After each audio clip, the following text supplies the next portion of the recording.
Hi, compassionate friends. My name is Vic.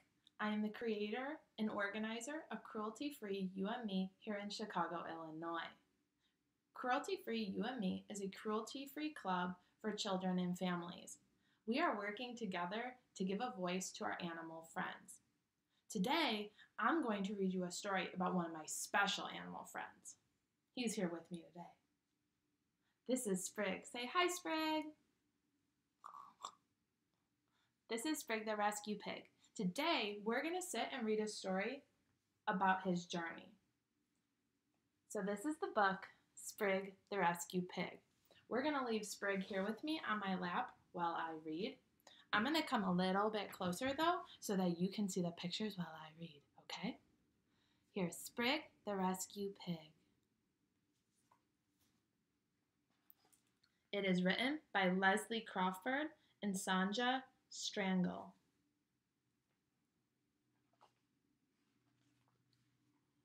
Here we go. Sometimes you know things, even if you don't have words for them.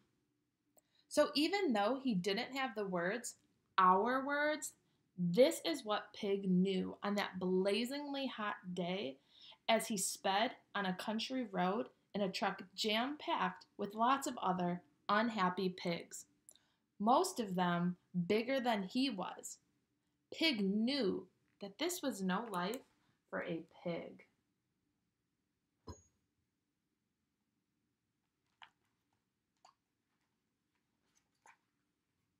Without being braggy, Pig also knew he was pretty darn smart. And that's saying a lot. Why? Because pigs are very intelligent animals. He was also charming. All the other pigs told him so. But what did smarts and charm matter if your life was miserable? Because Pig also knew he was very sad. Just this morning, he had left one unbearable pig-cramped space for another. Only this one was moving until it stopped. Screech! The pigs bumped and rammed into one another, and a chorus of grunts and shrieks erupted. Eek! Oof! Erg! Oh, the din! Then Pig turned into an even bigger sound. A freight train passed in front of the trucks. And then another noise. Arg! It was the truck driver who was annoyed about being late for his delivery.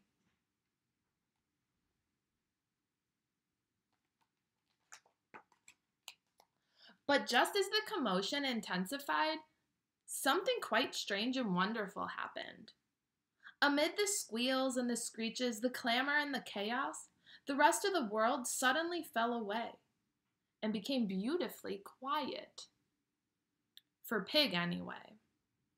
Because he had gotten a wind of the most scrumptious scent ever. Pig had caught whiff of rich forest soil, ripe red berries, crisp fresh leaves, and mouth-watering mushrooms that hid among the tree roots. His finely attuned snout told him all that in just a few sniffs, which was peculiar because he had never in his life been outdoors. Suddenly Pig knew what he had to do. He had to go after that smell.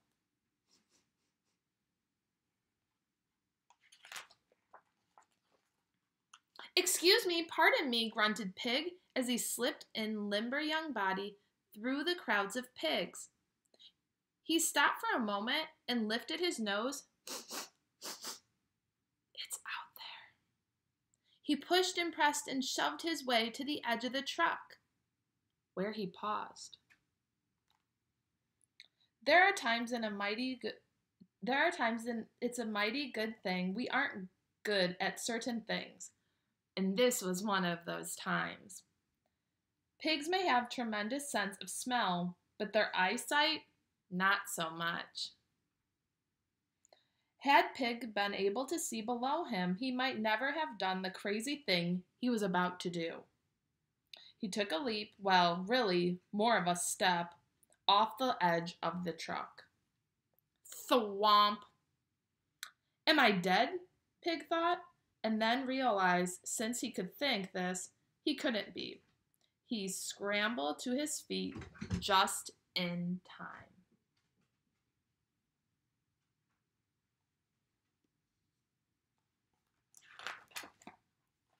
What the? Is what the truck driver, who was looking at Pig in his rearview mirror. He jumped out of his truck and charged at the pig. Thump, thump. Yikes! Pig did what only a very scared pig would do. Run! Run, Pig, run, the other pigs cheered. He almost stopped to look back at his friends, but the man was gaining on him. If he didn't get away, it was bacon for him. So Pig raced down a hill toward the rich foresty smell and away from the driver's pounding footsteps. Run, Pig, run! So Pig ran. He's so brave. Pig ran and ran and ran until he was absolutely certain he had left the driver behind. Panting, he finally stopped and looked around. Where am I? Sniff, sniff. Pig breathed in the deliciousness of the woods and felt the velvety black soil under his hooves.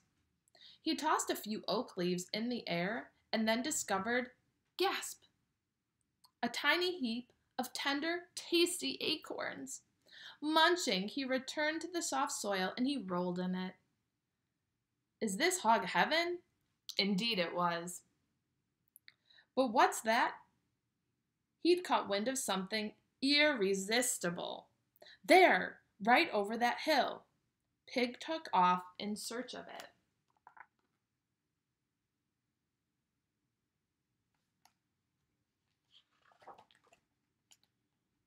Within moments, Pig found what he'd been smelling. It sat on the middle of a blanket, just waiting for him to eat. Pig went for it at the very same time as a girl named Rory. Gah! Screamed Rory. No! Yelled her mom. Eek! Yelled the pig. That first meeting between Sprig and Rory could have ended right there. When a pig crashes your picnic, it's pretty terrifying for everyone involved. But something altogether unexpected happened instead.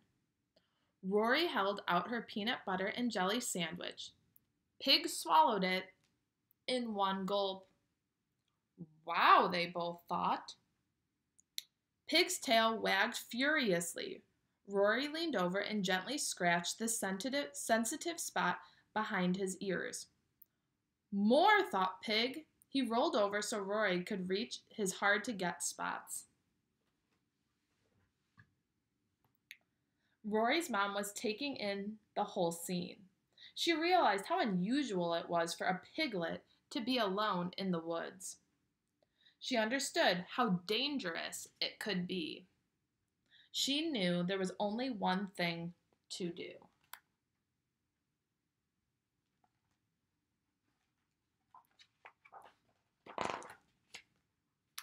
It's time to go home, her mom said. Rory stopped scratching. Pig nuzzled her hand, hoping for more. And the little guy comes with us. Yes, Rory threw her arms around her mom. Pig looked up at Rory. He knew something was happening. He wondered if it would taste good. Rory picked up the picnic basket and gently tied it around Pig's neck like a leash. Come on, Pig, she said. Wait, we can't just call you Pig. How about Twig? Fig? Sprig. Yes, Sprig. Sprig wagged his tail. And just like that, Sprig had a leash, a name, and a person who took him home in time for dinner.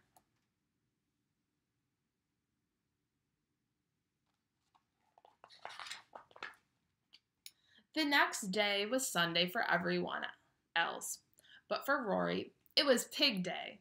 "Hello, Sprig," Rory said. He looked at her expectantly. "Okay, we'll go for a walk." She tied the picnic blanket around Little Pig's neck and, "Whoa," thought Sprig as they left the house. "So many smells, so many sounds. Wait, what's that?" A scruffy white dog had stopped and was sniffing him.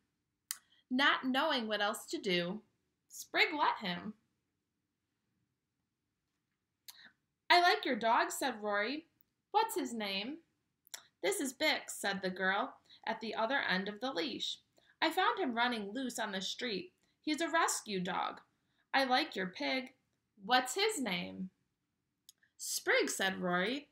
"I found him running loose in the woods. I guess he's a rescue pig." Sprig, who just caught a delectable new scent, wasn't listening. He tugged so hard the picnic blanket leash that Rory had no choice but to follow him. "Hold on, Sprig," she said. "See you later," she called behind her.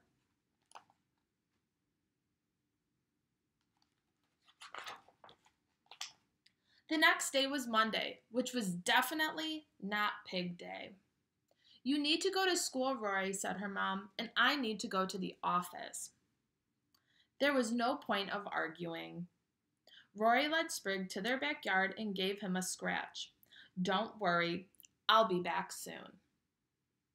Sprig sat down, watching the spot Rory had disappeared. Then he poked his snout through the fence. But Rory was still gone. He looked around the yard and found a ball. He pushed it around, tossing it in the air. Then he rolled in the grass a few times. Looking towards the gate again, he felt a little pang.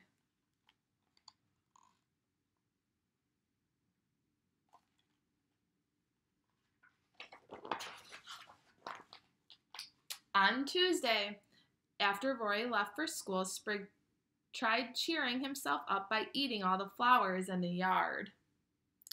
On Wednesday, he dug holes all over the lawn looking for mushrooms or acorns.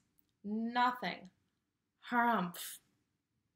On Thursday, he rubbed against a small tree so hard, trying to get an itchy spot, that he brought it down. Uh-oh. And on Friday, Sprig had an idea. A really good one, if he did say so himself. He trotted to the gate and nuzzled it. In no time, he lifted the latch and the gate swung open. Woohoo! Sprig did a little pig jig out on the street and honk, honk, screech. Uh-oh. We saw this earlier in the book, do you remember? Think about when. A truck stopped inches from Sprig. The little pig froze. "That was close," said the delivery man, stepping out of the truck. "Don't worry, little pig. I've got you." He ran towards Sprig. Thump, thump. The sound. For Sprig, it meant only one thing, and it wasn't good. He began running wildly in confused circles, nearly blind with fear and the memory of what he had escaped from.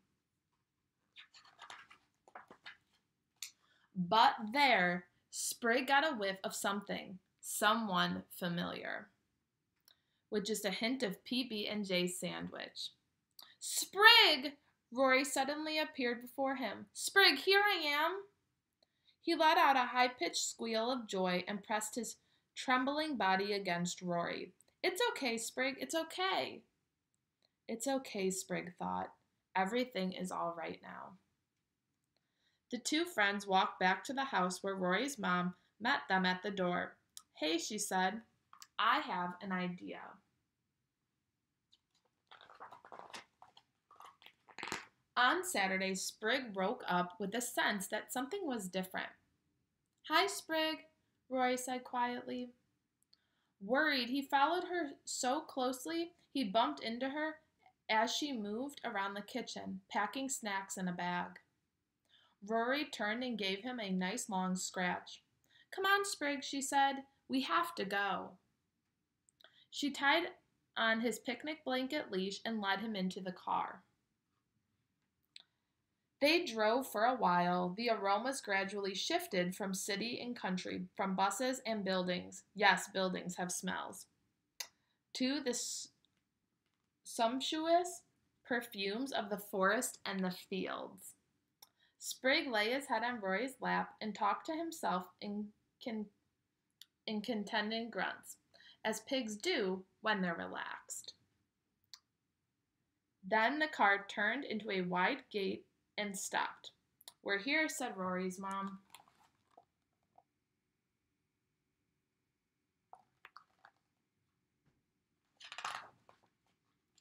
Sprig sat up in his seat and felt a tickle in his nose.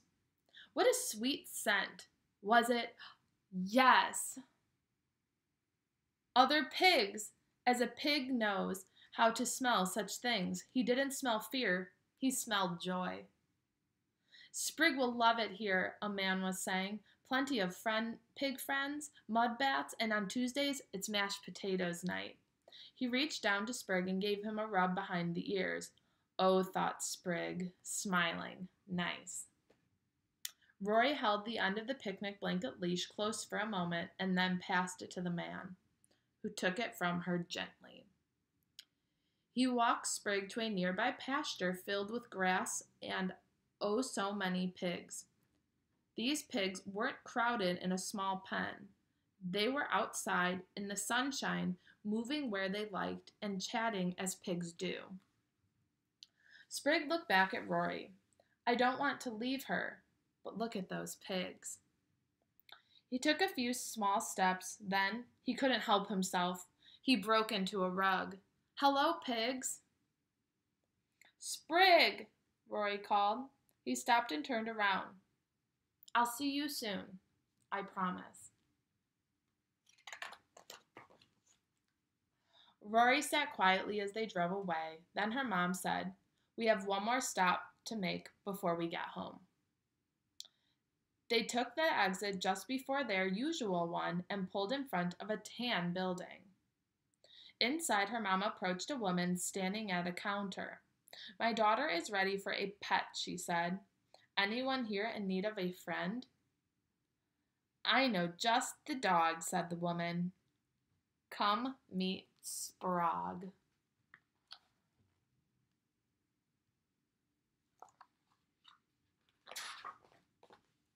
The end.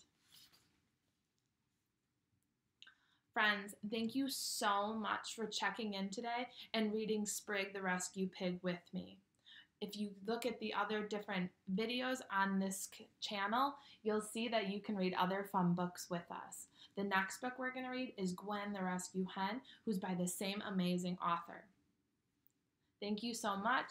Sprig had a great time with you, and so did I. We hope to see you again soon. Bye, friends.